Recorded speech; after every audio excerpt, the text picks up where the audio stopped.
Hello and welcome to another insightful episode of Big Agenda with Chuchi right here on Prime Reporters.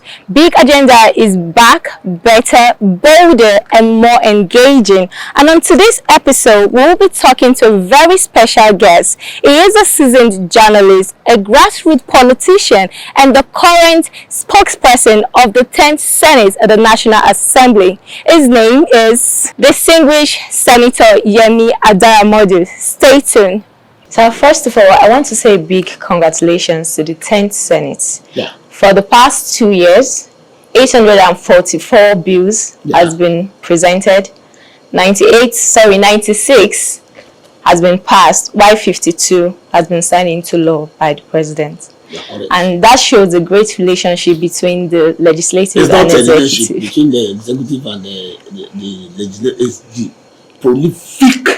Okay. The prolific dispensation of the legislation, not about our relationship with the executive. So though we have relationship, our relationship is mutual. And we do our own job, we make laws. That's our primary assignment. So it's not because there is an executive arm who may be either by conjecture or by of omission or commission has anything to do with this with the National Assembly. Okay, because there's been a lot of talk that it makes the Senate look like a rubber stamp to the executive. Rubber? Yes. Rubber stamp? Yes. Maybe what they want to say that they have not just said explicitly is that anything that the other two arms of government wants to do, without we stamping it with our own rubber, it will never become law. It will never become legitimate. So to that extent, so we can rubber stamp anything and everything that they want to do, especially when it is in conformity with the Constitution and the interest of the populace of Nigeria. So that's to what extent. Then we hold the stamp that is made of natural and constitutional rubber that can give vent to it before it becomes something that we can sell to Nigerians. So to that extent, we can talk about rubber stamping. Okay, let's talk about the controversial issue concerning the national anthem. Yes. The national anthem? Yes. What's controversial there? Nigeria is lady. A lot of people in Nigeria, of course, our own, their native land. No tribe and tongue be diva. A brotherhood we stand. But a lot of people said it didn't go through the due process. What the due process? What's naughty about a National Assembly that we are going to spend 3 months in order to pass it?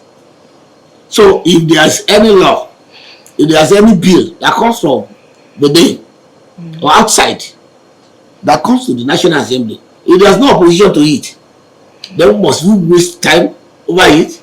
Are we going to dwell on it for forever? We want people to say that we are busy, or we are stubborn, or that we are in gloves against the executive? No.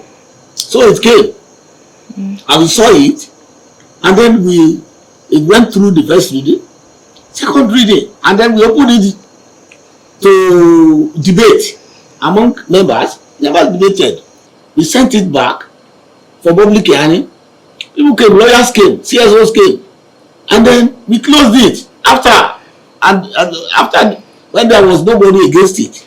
Then we passed it through the third reading, and then we sent it to the House of Representatives for concurrence, and it went through. So why do we need to waste time over that? It's only on bills that are controversial that they must go through all the crucibles, especially public hearing.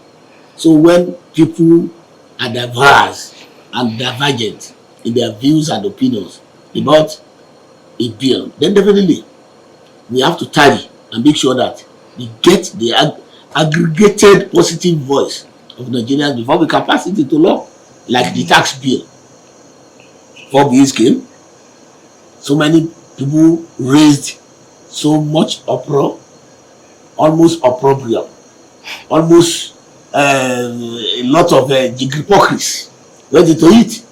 And then we tarried and we started putting everybody together, every sector. Come and talk about it, raise your views, let's know what you wanted, let's know what why you are opposing it. Some people then oppose it even when they have not seen the details of it. But whenever they mention taxation and tax, we know how people will react. It's very natural, it's very normal. So you cannot take it the same way with a national anthem. What is in the national anthem? To sing and to make sure that the wordings are in tandem with the thinking of Nigerians. Are the wordings not in tandem with the thinking of Nigerians? Are we not standing in brotherhood? Our tongues are they not different? Don't we have different tribes in Nigeria? About that fact, are we not together? So who will now controvert it? Then what is going to be our problem by delaying it? So it's very different from the tax reform bills. Talking about the tax reform bills, Then, a lot of people are complaining. They are wondering how this is going to affect businesses, household, and other regions. So what are the... Anybody that is still complaining about that one says that person has not availed himself or herself the opportunity of reading through. It's online. It's something you can Google, or you can just go and fetch for online. It's something you can come to the National Assembly and ask for. For the laymen, the market women, most of them... Yes, the thing is that the tax reform bills that have been presented and that have been passed have already exempted the low income earners. Okay. Anybody whose business is not up to 50 million naira in a year will not pay any tax. Even the government earners, they won't. They are exempted. So the tax is on those who that are making money from the system. So definitely, are we going to say that that one is not progressive enough? So that is for the common person in Nigeria, that yes, these tax reforms had already exempted them from the burden of tax. They are on perpetual tax holiday. It's not even holiday. It's tax freedom perpetually, so that the small scale and the medium scale businesses can grow in Nigeria. And that is where the economy lies in Nigeria, among the masses. So definitely, if there's any bill or any reform that goes into law like that in Nigeria, I think everybody should hail it. So that is the way we can interpret it to the common person on the street, that it is very favorable to them, it's progressive, it has given them tax freedom, it makes them to grow without fearing that somebody will come and burden them with taxes. And again, it has put some taxes together so that you don't pay tax to the local government and the same tax to the state, and at the same time paying say to the federal government. If you get to the garages, you get to the roads, you see some tax officers or rate officers on the road. So it has already streamlined all this, that once you pay tax in only one sphere, you don't pay tax again on other spheres, since we are running the same country. So are we going to say that that one is not progressive? Okay, sir. You just got back from the Southwest Zonal Constitution. Yes. And there was a topic that was talked about which has to do with the creation of more states. Yeah. With the situation of things and our economy, do you think that Nigeria is strong enough, our economy is strong enough to support... That is not the making of the National Assembly members. People will agitate, they make their demands. It's for us to accept what we have gone to do in our various geopolitical zones, all the 6 geopolitical zones. So is that we want to go and ask from our people, what do they want within the federation?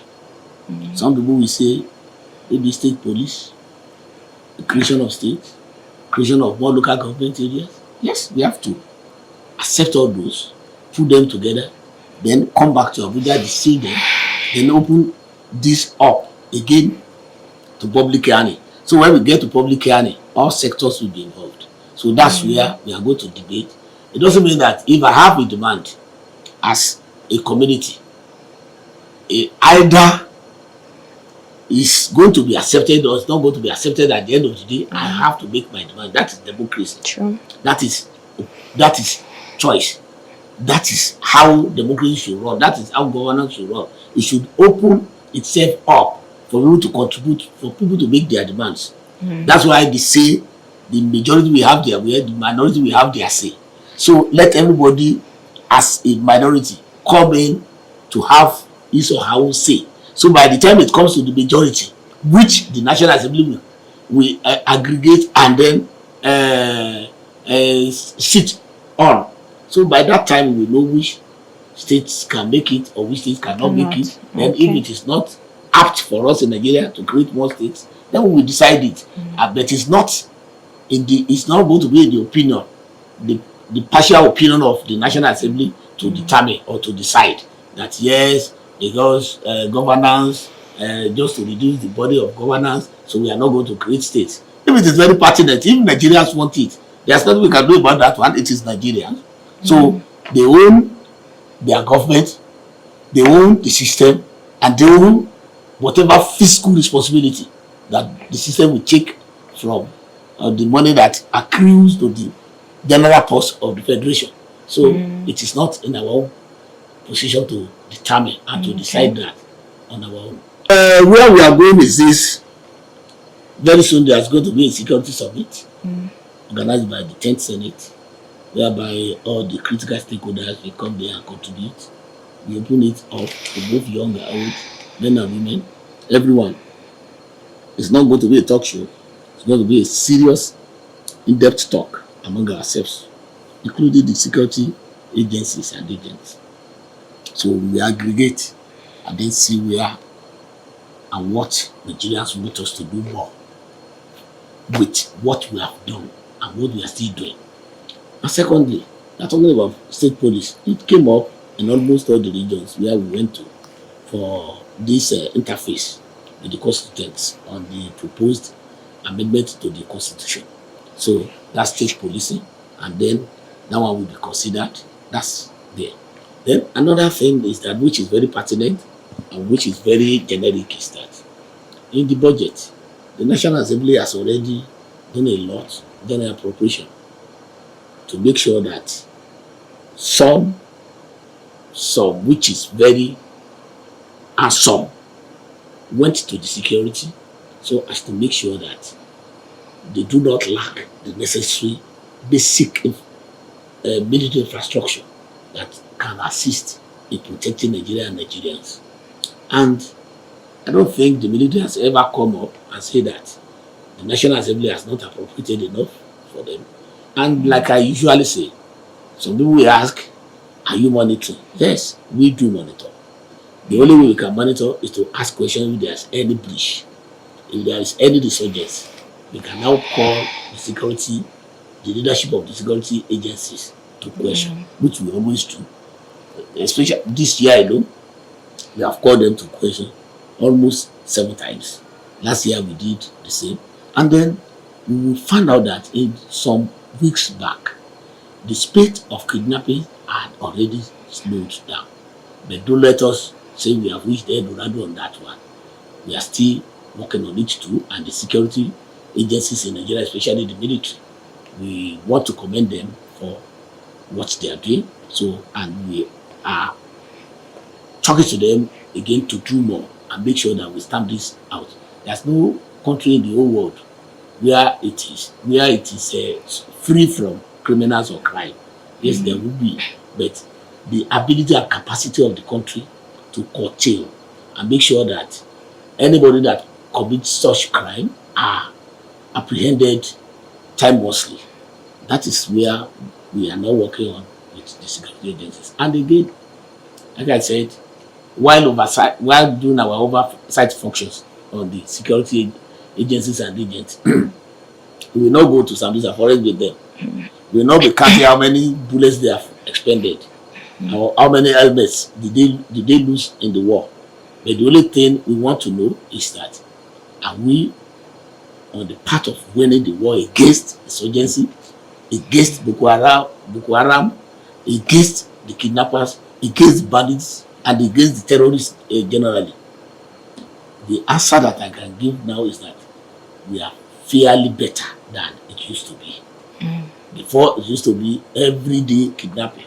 But now, 1 week, 2 weeks, we have been on in Nigeria now that we will not talk about kidnapping, save for the sporadic attacks that were happening recently in Benue and Plateau. And I think the president was there. And since the president came back from there, we had 2 or 3 spades. But since then, the sub-national leaders, like the governors, they are now taking charge. Because you just read it, maybe 1 or 2 days ago, in Benue, they have already put up a kind of paramilitary outfit that is going to assist the military in their own duty of apprehending or nipping in the bud all these kind of security breaches. So we think the journey of 1,000 miles we start with a step, but we have taken many steps. So it's no more with one step. So by the time we conclude the security summit that the Senate is organizing, so we will have more suggestions from Nigerians, because every security breach, and then in order to apprehend it, is very local. So let me suggest more to us. Now, talking about state police, whatever has advantage has disadvantage, of course. How do you prevent the state government from taking advantage of this, especially during elections? You know how it goes. So let me tell you something. If there are state policemen, and let's say like my town in Ilawekiti, Ilawedigis are the policemen in Ilawekiti, can they be used against their families? People know them. People can point fingers at their families. So it makes it very easier for the public to even take responsibility over their supervision. But now, if a policeman or 3 or 4 or 10 policemen come from Katsina and they are in my hometown in Ilawe, and then somebody is using them, they will not be traceable. But if they are local policemen in local areas and they have to police their own family members, will they be used against their family members? So, because not all family members will belong to one political party, so will they be used? So if that person allows himself to be used against his own family member, then we'll be that person. So that is one of the advantages of a state police, because state police means local policemen for the local area. So it's like today we have all these local these local small security faces that people put together like Amoteco. So the Amoteco people, how many times have they been used to abuse the public where they are using them? So in some other states where we have that kind of local security outfits, how many times were they used? Because they are people that are known.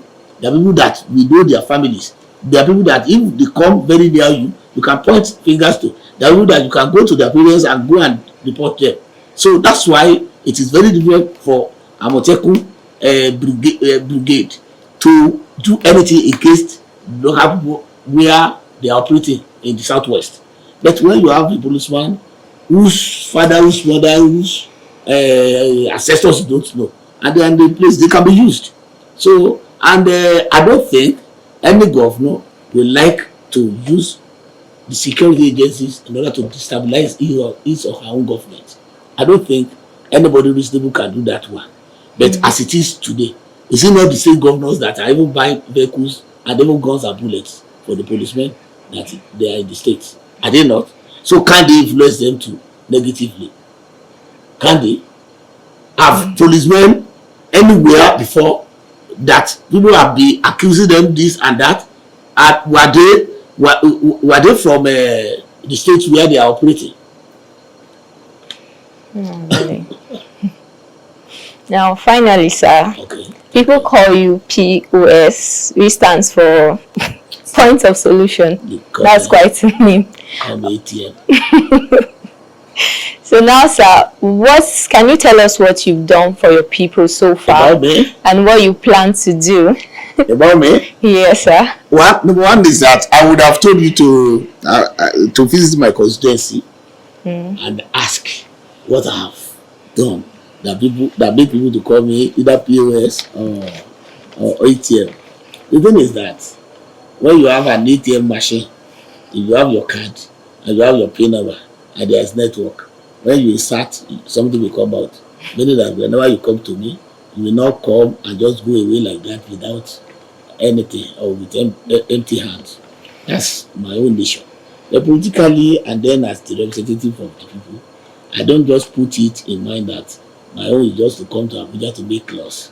I always like to give back to my community and to my people, and that's why there's no month I will not visit home twice, and I'm always at home in my village, in my town.